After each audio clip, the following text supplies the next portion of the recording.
Colorectal cancer recently statistics बताते हैं कि अलार्मिंग रेट पे पाकिस्तान में इंक्रीज हो रहा है। आपको ज़्यादा कॉन्स्टिपेशन रहने लगे, आपकी जो बाउल हैबिट्स जिसे कहते हैं वो चेंज होने लगे। यानी अगर आपकी नॉर्मल चल रही है फिर आप ज़्यादा कॉन्स्टिपेटेड रहने लगे या डायरिया स्टार्ट हो जाए, पखाने में खून का आना, पेट में दर्द रहना, मरोड़ उठना, या फिर ख़ानदान में किसी को कैंसर है तो जो यंगेस्ट बंदा है, यानी अगर किसी को 40 साल की उम्र में डायग्नोज है तो आपकी स्क्रीनिंग 30 साल की उम्र से शुरू हो जानी चाहिए।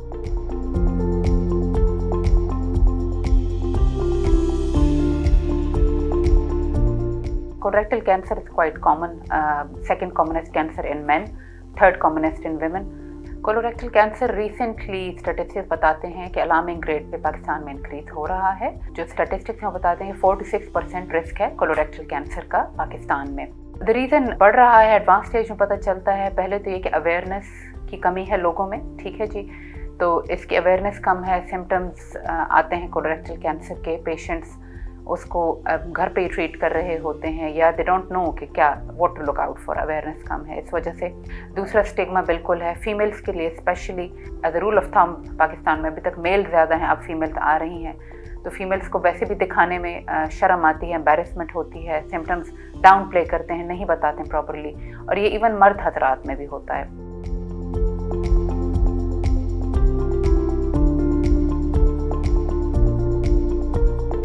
एक तो यह है कि हम स्क्रीनिंग का कहते हैं कुछ पेशेंट्स को, तो स्क्रीनिंग हमारे मुल्क में अनफॉर्चुनेटली अभी नहीं हो रही। बाहर के ममालिक में जैसे मैंने अब कहा कि होती है आफ्टर द एज ऑफ 50, और कुछ ममालिक में after the age of 45 screening start हो जाती है, जिसमें डिफरेंट होते हैं। जैसे कि यूके में उनका फिट टेस्ट होता है, पखाने को खून के लिए चेक किया जाता है, जो आपकी आंख को नेकेड आई को नहीं नजर आता, तो खून का सैंपल लिया जाता है, और जिनका पॉजिटिव आता है उनकी कोलोनोस्कोपी या बड़ी आंत के थ्रू एंडोस्कोपी कैमरा डाल के देखना, ये कर दिया जाता है।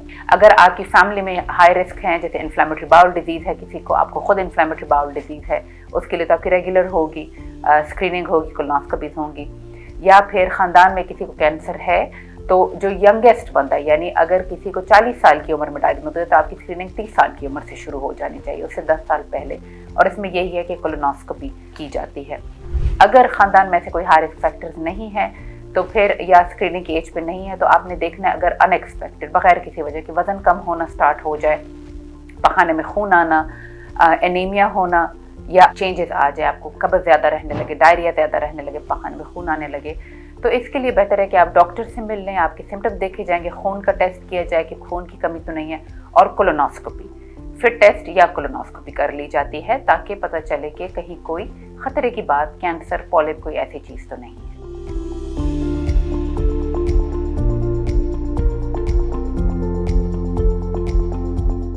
ट्रीटमेंट डिपेंड करता है अगेन स्टेज पे डिपेंड करता है। अगर तो बिल्कुल अर्ली कैंसर पता चलता है हमें, अभी आंत के अंदर ही हो, आंत से बाहर, हुदूद में या आसपास के सराउंडिंग ऑर्गन्स में ना फैला हुआ हो, तो इसकी हम सर्जरी करते हैं। अगर फैल गया होता है कैंसर यानी हुदूद में या इर्द गिर्द के और ऑर्गन्स में, तो या हम सर्जरी से पहले कीमोथेरेपी करते हैं, रिस्पॉन्स चेक करके सर्जरी की तरफ जाते हैं। अगर पखाने वाली जगह पे या रेक्टल कैंसर हो तो सर्जरी से पहले रेडिएशन, शुआएं और कीमोथेरेपी करके सर्जरी की तरफ ले जाया जा सकता है, और या फिर सर्जरी के बाद हम कीमोथेरेपी देते हैं डिपेंडिंग ऑन कि स्टेज कौन सी है मरीज़ की।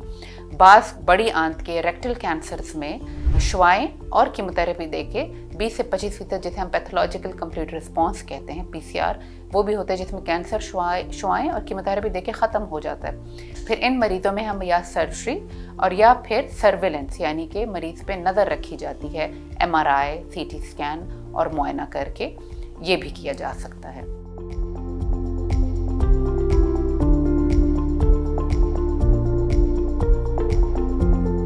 डिपेंड करता है, जितना जल्दी कैंसर का पता चले, जितनी अर्ली स्टेज हो उतना सर्वाइवल बेहतर है।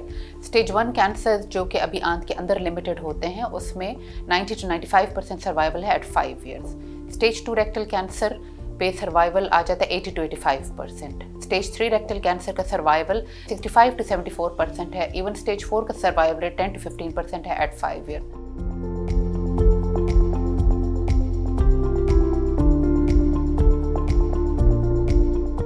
जो मैक्सिमम रिलैप्सेस होते हैं 70% तक with in first 5 years after treatment हो जाते हैं, तो इसलिए हम 5 साल तक मरीज पे नज़र रखते हैं, which can include endoscopy, colonoscopy या सिग्मोइडोस्कोपी, डिपेंडिंग ऑन किस तरह का कैंसर था, कैसी सर्जरी हुई है। सीटी स्कैन कराते हैं, कुछ खून के टेस्ट होते हैं जैसे CBC CA लेवल, ये कराए जाते हैं। और ऑब्वियसली पहले 6 महीने, फिर हर साल 5 साल तक आफ्टर ट्रीटमेंट मरीज़ का डॉक्टर के पास आना ताकि मुआयना किया जाए, डिटेल हिस्ट्री ली जाए।